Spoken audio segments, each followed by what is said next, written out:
আমার কাছে দূরে প্রিয়জন পরিজন এবং কট্ট সমালোচক যে যেখান থেকে আমার এই ভিডিওটা দেখছেন সকলকে জানাই সাদর সম্ভাষণ। যশোরে সকল প্রকার সুন্দর সুন্দর জায়গা এবং বিভিন্ন ধরনের নতুন নতুন রেস্টুরেন্টের ভিডিও করাই হচ্ছে আমার কাজ।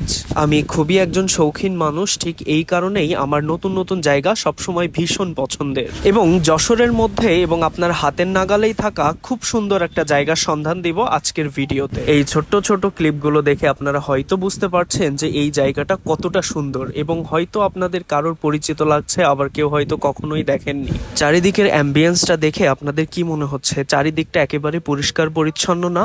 হ্যাঁ, এটা হচ্ছে যশোর ক্যান্টনমেন্ট এরিয়ার মধ্যে এবং এই যশোর ক্যান্টনমেন্ট এরিয়ার মধ্যে খুবই সুন্দর একটা জায়গা ভিজিট করব আজকের ভিডিওতে।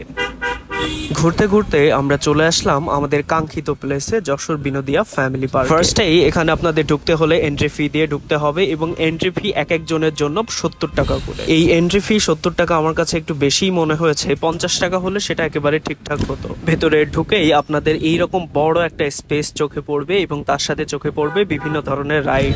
এটা হচ্ছে ইলেকট্রিক নৌকা, এটা বিভিন্ন মেলা সহ বিভিন্ন জায়গায় আমরা দেখে থাকি। ঠিক তার পাশেই একটু ঘুরে তাকালে আপনারা দেখতে পারবেন বড় একটি নাগরদোলনা। এটাতে ওঠার একটু শখ জাগছিল, কিন্তু দুঃখের বিষয় এখন তো কোনো ফেস্টিভ্যালের সময় না, এই কারণে এই সবগুলোই বন্ধই ছিল। এই সুন্দর একটা ভাস্কর্যটা বেশ সুন্দর লেগেছে, এখানে লেখা হচ্ছে আই লাভ বিনোদিয়া। যাই হোক, বকবক করতে করতে আসল কথা বলতেই তো ভুলে গেছি। এই জায়গায় ভাই একেবারে কপতিদের লীলাভূমি। ডানে বায়ে আপনি যেদিকেই তাকাবেন সেদিকেই বিভিন্ন ধরনের সুন্দর সুন্দর বুদ্ধিজীবী কপতি দেখতে পারবেন, যারা একজন আরেকজনের কোলে শুয়ে দেশের বিভিন্ন উন্নয়নমূলক কর্মকাণ্ড নিয়ে আলোচনা করছে। তবে সত্যি কথা বলতে পার্কটা কিন্তু অনেক সুন্দর এবং এই পার্কের ভিডিওগুলো হয়তো একটাতে আপলোড দেওয়া হবে না, 2-3টা সিরিজ আকারে আপলোড দিতে হবে। তো আপনারা দেখতে হলে আমার পেজটা অবশ্যই ফলো করে দিবেন।